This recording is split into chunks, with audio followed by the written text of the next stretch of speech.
Hey guys, today I'll be investing $1,000 using only the stock recommendations made by the Motley Fool. Stay tuned until the end of the video where I will be revealing the 10 stocks that I have invested in. I do want to start with a disclaimer saying that I am in no way an expert in investing in individual stocks. I merely want to just have fun with this. I like to have fun. And just learn as I go. This is more for entertainment and educational purposes. And for me, I do want to say that majority of my money is actually in a mutual fund and index funds. And so I do like the more of a boring type of investing. But for me, I would get way too stressed if I had a lot of money in a few stocks. And on top of that, here's another disclaimer. Investing in individual stocks with Motley Fool is not for everyone, and it is not approved for people under 18. Do not day trade, trade margins, or do option trading unless you know what you're doing. Do not trade individual stocks if you have a personal or family history of investing in Dogecoins or making horrible financial decisions. Side effects may include, but are not limited to, nausea, anxiety, drowsiness, shortness of breath, itchy throat, high blood pressure, heartburn, acid reflux, upset stomach, athlete's foot, gingivitis, blurred vision, indigestion, vomiting, decrease in appetite, dehydration, sore throat, or back. Call your financial advisor if your symptoms worsen or you have any changes in behavior. This may worsen any current allergies or develop new allergies. Ask your financial advisor if trading individual stock with Motley Fool is right for you. So now you ask me, why Motley Fool? Why invest with them? And why take their recommendations? I actually have 3 reasons why I decided to go with Motley Fool to take their recommendations. One is the fact that I actually am familiar with their site as well as their names a little bit. And Motley Fool has been around where whenever I have questions about finance or personal finance, Motley Fool always pops out. And I feel like this is the importance of having a blog and educating people with free content, because in the long run, yes, you're helping them out with free content in the beginning, but you're not getting much out of it. Over the long run, maybe they need help with certain things. That in that case, people are well familiar with your company or that brand, where they feel comfortable to put their money there. And a lot of companies actually do this, where they help to develop their client base through relationships and free advice. So although this is not the sole reason, I would say this is actually a pretty strong reason as to why I trust them and their brand, because whenever I did need help, I always stumbled across their website and gotten a lot of free content out of it.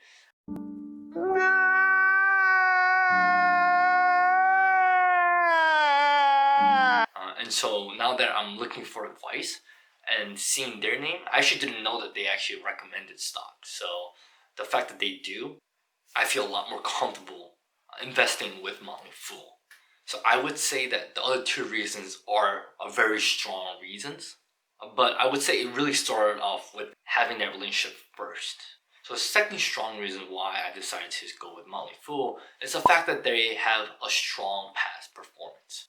So obviously, past performance doesn't mean anything, especially when it comes to stocks. But if they know what they're doing and understand what makes a strong brand or a company, obviously for me, I'd rather just take someone with a great past performance rather than someone with subpar past performance. Motley Fool has a wide range of strategies and different portfolios. And so they have different services. The 2 most popular strategies are the Stock Advisor and the Rule Breaker. And I'll just go into a little bit of the 2. So the 2 people that run Motley Fool are David and Tom Gardner. They're actually married.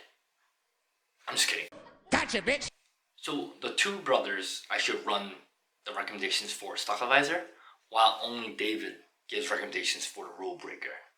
Tom has a past performance of 263.1% growth, while for David, he has 763.3% growth. And so according to the website, this is all comparison to the growth that the S&P 500 had. And for the S&P 500 growth during the same time period is actually 108.9%.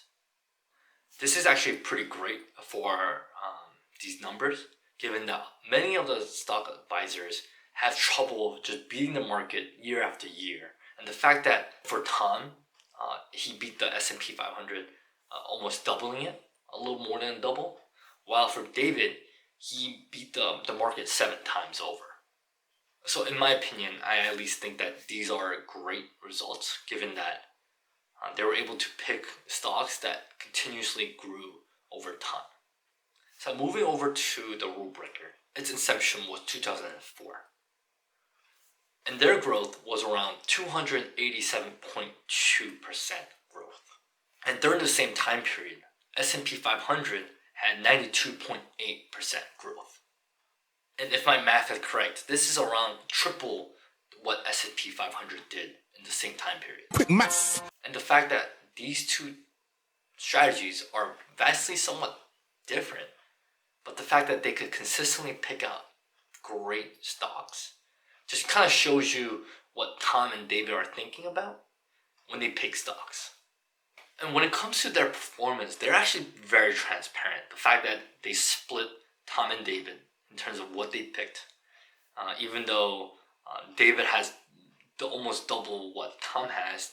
And I actually like the fact that in their website, they actually tell you all of their past picks, and followed by how well it's been doing since during that time, and how it compares to the S&P 500 during that same pick date. And so for me, I think I really like transparency when it comes to numbers. And for me, transparency kind of shows what kind of philosophy they have, as well as, knowing that they are accountable for their picks. So going into the last reason why I decided to go with Motley Fool is the fact that I actually really like how their philosophies are and what they're thinking about. That for them, they're looking to invest long terms. At least 3 to 5 years is what they're looking for, maybe more. And diversifying their portfolio. For them, they understand that majority of their growth in their portfolio comes from a few number of stocks. And this goes into the 20-80 rule in business, where 20% of your stocks may account for the 80% of growth that your portfolio has. But for me, I believe that you're looking for those winners, especially when it comes to individual stock trading, and you're looking to beat out about around the 8-9% growth that S&P 500 has year to year.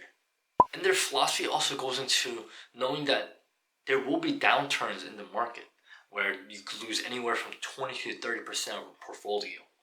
That happened in 2000 and 2008, and again this past March in 2020.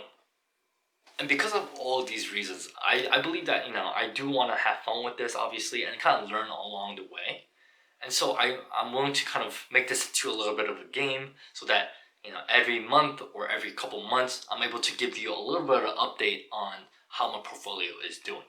So to have fun with this, I do want to make a couple of loose rules in terms of how I want to go about this. First rule is the fact that I will only be investing in stocks that Motley Fool either recommends now or has recommended in the past.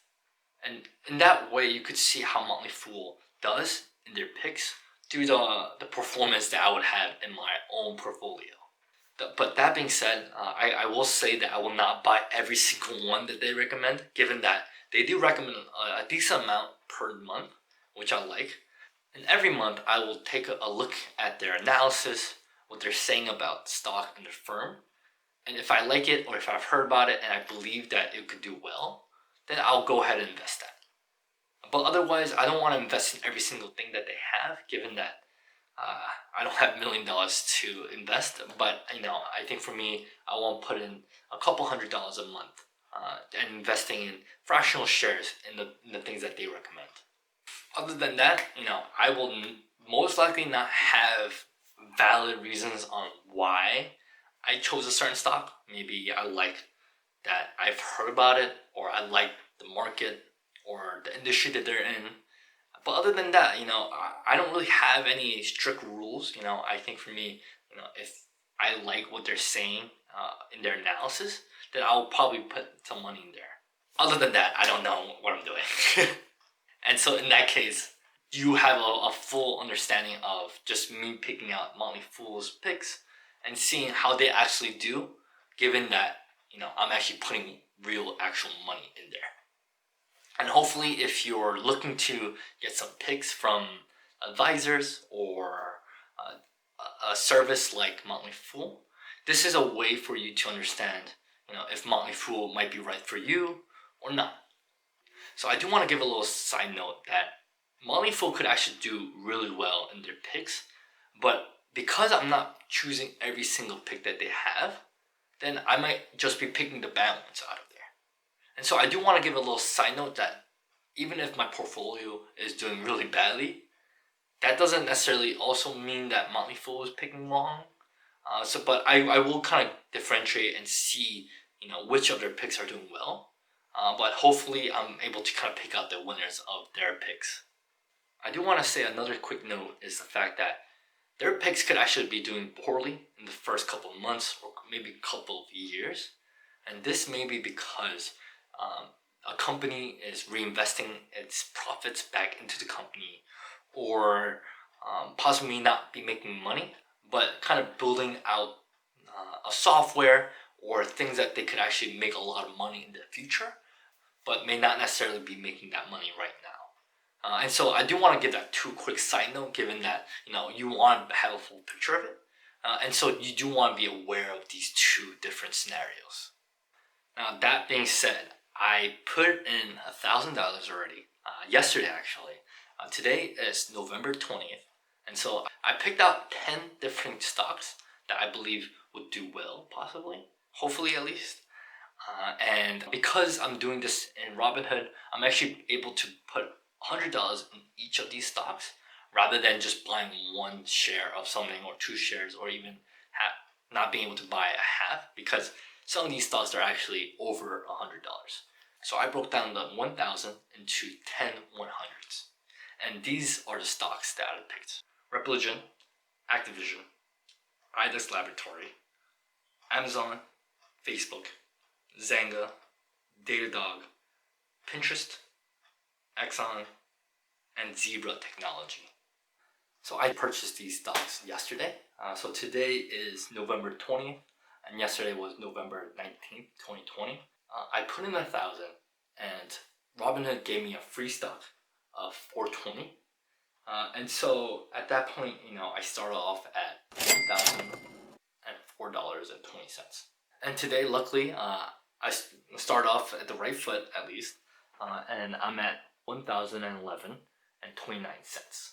And as I scroll down, so first one is the one that I got for free at $4.20, and then the rest you can see the 10 that I bought, starting from here and going all the way down to Zebra.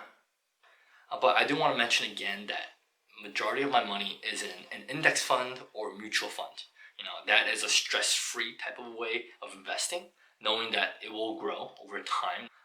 But this is a fun way for me to kind of get involved to try and beat the market. And let's say you want to actually try to invest in individual stock as well and open Robinhood or invest with Motley Fools.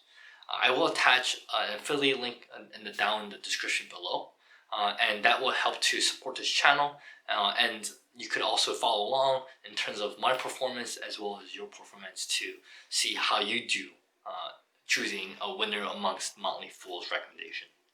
That being said, I am not an expert at all. I would say that I love personal finance, but when it comes to choosing individual stocks, that's just not my expertise. But for me, I want to have fun with it. I want to learn with this. So comment down below what you think about this. Do you have any of these 10 stocks that I currently own now? And how do you think my performance might be in a month or a few months? So if you found this content helpful at all or entertaining, please give it a thumbs up and smash that like button. And so if you're interested in self-improvement along with physical health or personal finance, consider subscribing, as I'll be discussing these topics regularly in my channel. And make sure to hit that bell icon so you'll be notified when I do post. Thank you so much for watching. Comment below any questions that you have or any topics that you want me to discuss about. And so hopefully I'll see you in the next one. Peace.